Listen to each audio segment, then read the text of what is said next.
Hello friends, कैसे हो आप लोग। उम्मीद करते हैं कि आप लोग बहुत अच्छे होंगे। आज हम डिस्कस करने वाले हैं एनसीईआरटी साइंस, जो कि 9th क्लास का होगा, चैप्टर नंबर 11। मैं जो भी पॉइंट डिस्कस करने वाला हूं, यह एग्जाम पॉइंट ऑफ व्यू से काफ़ी महत्वपूर्ण होने वाला है। तो चलिए शुरुआत करते हैं बिना किसी देरी के। पहला पॉइंट है साउंड। ऊर्जा का एक रूप है। साउंड क्या है? ध्वनि ऊर्जा का एक रूप है जो हमारे ईयर्स, जो कान होते हैं, में सुनने की सेंसेशन पैदा करती है। जो साउंड होते हैं यह ऊर्जा का एक रूप है जो हमारे ईयर्स, जो कान होते हैं, उसमें सुनने की सेंसेशन पैदा करती है। ओके। नेक्स्ट पॉइंट है ऊर्जा का अन्य रूप। ऊर्जा का और भी रूप जो है उसके कुछ एग्जाम्पल दिए हुए हैं। इसको देखिए यहाँ पे, मैकेनिकल एनर्जी और light energy. Okay. Next point है वाइब्रेशन।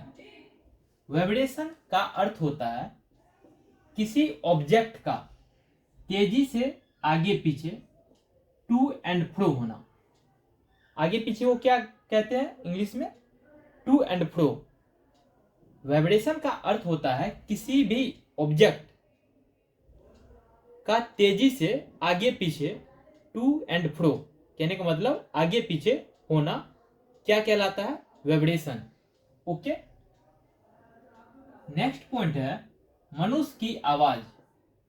जो ह्यूमन होते हैं इसकी आवाज वोकल कॉर्ड के कंपन के कारण उत्पन्न होती है। यह एग्जाम पॉइंट ऑफ व्यू से काफी महत्वपूर्ण है, तो इसको ध्यान रखना है। आपसे पूछ लिया जाएगा कि मनुष्य की जो आवाज होती है कहां से उत्पन्न होती है, तो वोकल कॉर्ड से। ओके। तो मनुष्य की आवाज वोकल कॉर्ड में कंपन के कारण उत्पन्न होती है या वोकल कॉर्ड से उत्पन्न होती है, आप कह सकते हो। ओके। नेक्स्ट पॉइंट है जिस मैटर या सब्सटेंस से साउंड संचरित होता है, ट्रांसमिट होता है, कोई भी मैटर है, कोई भी सब्सटेंस है, उससे यदि साउंड संचरित होगा, ट्रांसमिट होगा, तो उसे हम क्या कहेंगे? माध्यम कहेंगे, मीडियम कहेंगे। ओके। यह मीडियम, जो माध्यम हो सकता है, यह ठोस, द्रव और गैस, सॉलिड, लिक्विड और गैस हो सकता है। ओके। नेक्स्ट पॉइंट है साउंड एक लॉन्गिट्यूडिनल वेव होता है। यह भी एग्जाम पॉइंट ऑफ व्यू से काफी महत्वपूर्ण है, तो इसको ध्यान रखिएगा। जो साउंड होते हैं लॉन्गिट्यूडिनल वेव होते हैं, बट जो लाइट होते हैं यह भी एग्जाम पॉइंट ऑफ व्यू से काफी महत्वपूर्ण है। लाइट ट्रांसवर्स वेव के होते हैं, तो इसको ध्यान रखना है। बच्चे ज्यादा कंफ्यूज हो जाते हैं कि लाइट ट्रांसवर्स वेव है या लॉन्गिट्यूडिनल।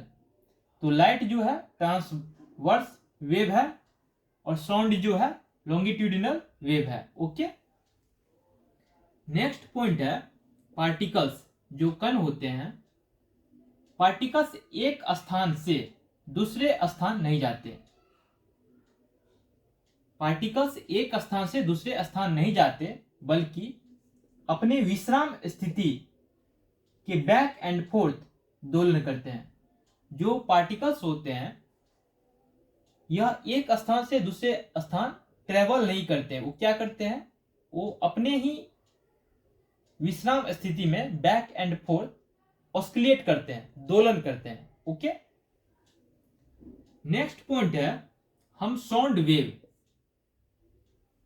का वर्णन इसकी फ्रीक्वेंसी, एम्पलीट्यूड एंड स्पीड से कर सकते हैं। हम साउंड वेव का वर्णन किसके द्वारा कर सकते हैं? फ्रीक्वेंसी के द्वारा, एम्पलीट्यूड के द्वारा और स्पीड के द्वारा। ओके। नेक्स्ट पॉइंट है पीक को तरंग का क्रस्ट। पीक को तरंग का क्रस्ट और वैली को ट्रफ कहा जाता है। जो वेव तरंग होती है उसमें जो पीक होते हैं, उस पीक को क्या कहा जाता है? क्रस्ट कहा जाता है। और वैली जो नीचे होते हैं उसको क्या कहा जाता है? ट्रफ कहा जाता है। ओके। नेक्स्ट पॉइंट है दो क्रमागत। क्रमागत मतलब कॉन्टिन्यूटली, कॉन्टिन्यूअसली, कॉन्टिन्यूअसली, लगातार। दो क्रमागत कंप्रेसेशन, कंप्रेसेशन और दो क्रमागत रेयरफैक्शन। दो क्रमागत कंप्रेसेशन और दो क्रमागत रेयरफैक्शन को हम क्या कहेंगे? वेवलेंथ कहेंगे। ओके।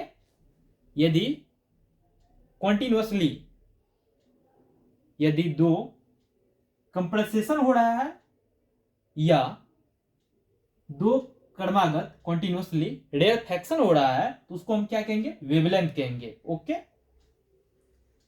नेक्स्ट पॉइंट है वेवलेंथ को आमतौर पर लेम्डा, ग्रीक वर्ड है लेम्डा, इसको इस तरह से सिंबल से, ये सिंबल से रिप्रेजेंट करते हैं, दर्शाया जाता है।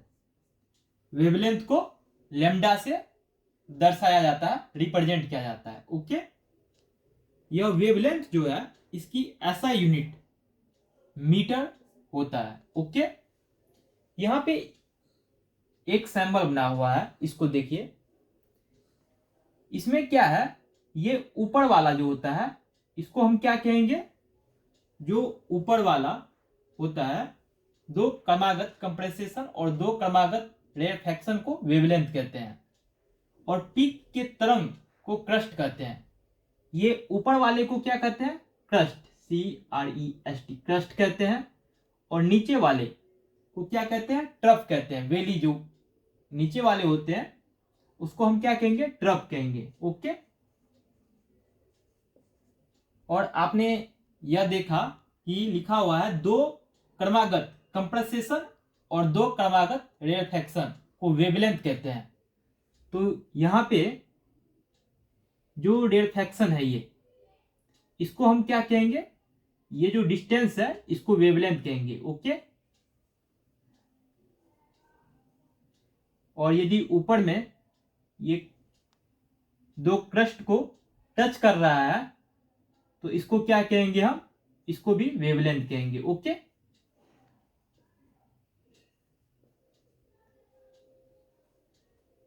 नेक्स्ट पॉइंट है Heinrich, Heinrich Rudolf Hertz. Heinrich Rudolf Hertz का जन्म 22 फरवरी 1857। हेनरिक रुडोल्फ हर्ट्ज का जन्म 22 फरवरी 1857 को जर्मनी के हम्बर्ग में हुआ। जो हेनरिक रुडोल्फ हर्ट्ज साइंटिस्ट थे, इसका जन्म 22 फरवरी 1857 को जर्मनी के हैम्बर्ग जगह पे हुआ। ओके। और हेनरिक रुडोल्फ हर्ट्ज की जो पढ़ाई हुई, एजुकेशन जो किए बर्लिन यूनिवर्सिटी से, बर्लिन यूनिवर्सिटी से। यह नाम काफी महत्वपूर्ण है तो इसको ध्यान रखिएगा। जो हेनरिक रुडोल्फ हर्ट्ज महोदय थे, अपने प्रयोग से J.C.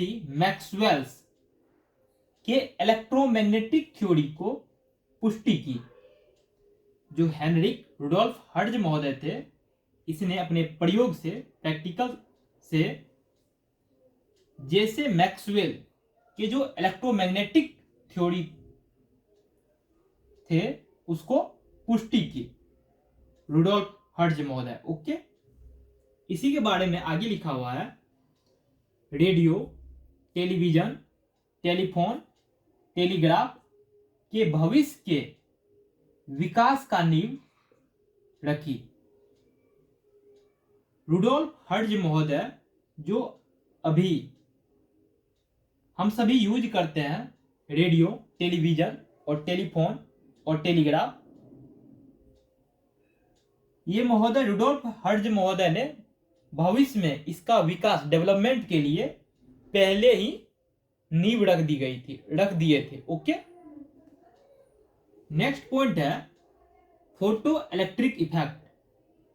जो फोटो इलेक्ट्रिक इफेक्ट की भी खोज की, फोटो इलेक्ट्रिक इफेक्ट की भी खोज की जो हेनरिक रुडोल्फ हर्ट्ज महोदय थे, इसने ही फोटो इलेक्ट्रिक इफेक्ट की खोज की। ओके, जिसको कि बाद में अल्बर्ट आइंस्टीन महोदय ने समझाया, जिसे बाद में अल्बर्ट आइंस्टीन ने समझाया। ओके, तो यह जो नाम है हेनरिक रुडोल्फ हर्ट्ज, यह काफी इंपॉर्टेंट नाम है, तो इसको ध्यान रखना है। नेक्स्ट पॉइंट है एक कंप्लीट ऑस्किलेशन में लगने वाले समय को ध्वनि का तरंग का आवर्तकाल कहते हैं।